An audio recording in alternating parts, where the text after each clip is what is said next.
So the quote for the week is, laughter is the closest distance between two people. And this is Victor Borge saying it. Would you like to start talking about it? I'm already laughing. Laughing is contagious, right? I love that quote.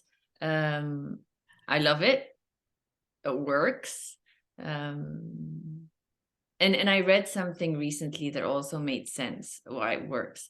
Did you know that when we laugh, our body releases endorphins, like feel good endorphins, and they're the same ones that are also released when we cry. Mm-hmm. So laughing actually helps in so many different instances. So, you know, nobody minds a good laugh, but also when a person is anxious, it also helps. When a person, you know, has big feelings, it kind of takes their body out of that state, like crying.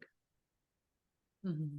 with the laughter. So I really, really appreciate this this nugget.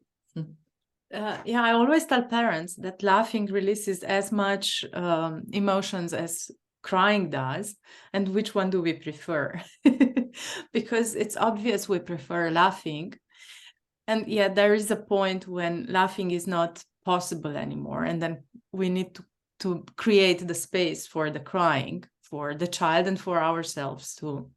And what I'm thinking also is, you know, how Stephen Porges says that safety is not about the absence of threat.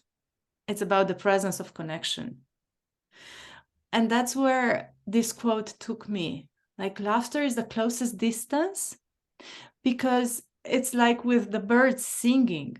They can only sing when they feel safe. And you can laugh when you feel safe. So it's like that's the ultimate sign of connection. So how can we create more laughing moments in our lives? What do you think? I think that, you know, what comes to mind is there's two parts to it, right? There is the energy of the home, and the laughter that just comes because something funny happened, or someone shared a joke, or you know, reminiscing about a moment or a memory, or something actually happens, like very natural laughter. But I also think of like induced laughter. For us, for my family, what really works is roughhousing games.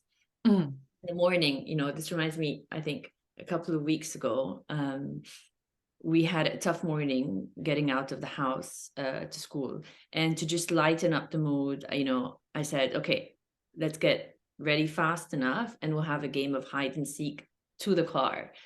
It was amazing because it got everyone out of this grumpy, annoyed mood, and it took us into feeling a lot lighter because we were running, we were hiding, we were laughing, and we were able to start the day on a different foot.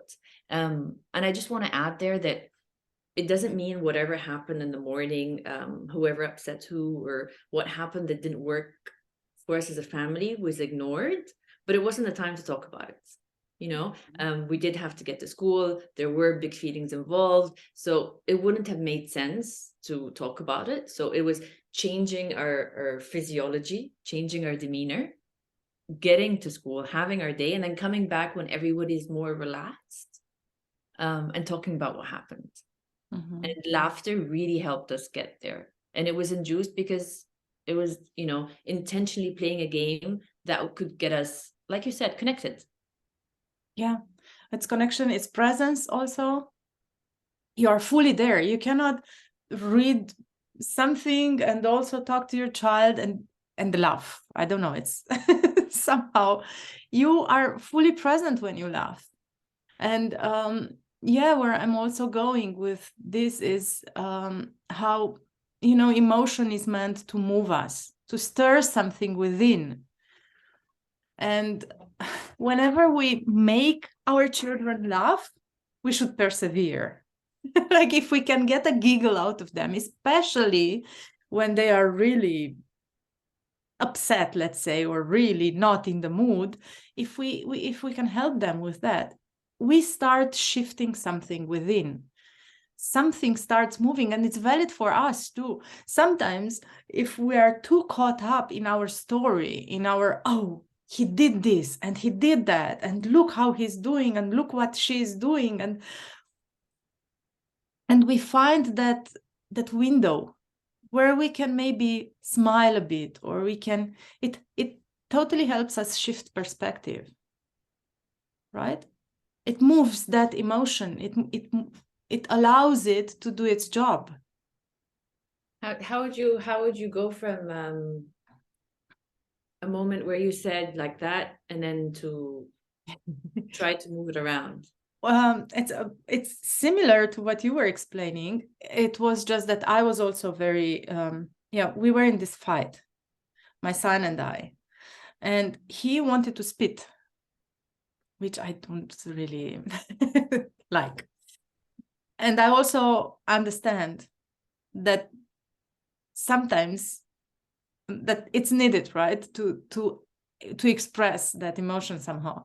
And he tried to spit, and then I was able to stop and to try to imitate him, like, but I was pretend spitting. And he was so, I don't know, maybe shocked or surprised would be the better word, that he just stopped. He started smiling, and then I goofed around with it a bit more, and we completely shifted from this mad spitting, from this fight spitting, to fun, and then to roughhousing, for instance. It's The flow. yeah. Yeah. How do we do that as a parent? I think that's where the power of meditation, or of being present, of being able to catch yourself and to be in the moment, helps a lot. I absolutely relate to that. And I think there are so many tools and different options to use also when a person isn't able to get creative or to contain themselves when they're feeling triggered or annoyed or irritated. So using the tool of a game, using the tool of, playing tag. There's the sock game that I love. There are a couple of games, I think it's in the book, Opposite of Worry. Lawrence Cohen. Yes, because he speaks about, there's a whole chapter on, kind of games that help when a child is worried, and because it releases also the same kind of chemicals when, like we talked about with laughter. And one is the sock game.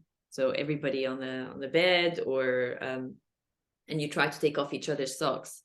And I was a little, I want to say skeptical before I tried it, but it's a lot of fun. You can't not laugh. And then I remember traditionally thinking that to get someone laugh, you tickle them. But there was something about it that made me feel very uncomfortable, because I don't like being tickled. I don't like being tickled, but I'm laughing and I can't stop. And just yesterday, actually, this happened. And then I said, I was telling one of my kids, I'm like, your brother was tickling me. Why aren't you helping? He's like, you're laughing. I'm like, I can't stop myself laughing, right? So I'm not a fan of tickling. I don't know how you feel about that. I'm really glad that you bring this up, because I know we both took Dr. Laura Markham's course, and she specifically talks about tickling. And we have this rule, no tickling in our house. Why? Because she explains it. It was very clear for me. Tickling is like, it makes you laugh, but you have no control about it. It completely takes control out of your hands, and that's not the kind of laughing that we want. It does affect the body indeed, and it makes you laugh, but you lose control, and that's not the kind of laughter that we are after. So I'm glad that you brought tickling up, and I'm definitely a no tickling person. And when we understand the dynamic behind it, I think that we can clearly understand why tickling is not to be used with children or with someone else. So just look it up if you need more info. We want to laugh, but also to be able to keep control with ourselves. To have authority over our own bodies. Yes, absolutely. Absolutely. But there's so many other options, like dancing. Yeah.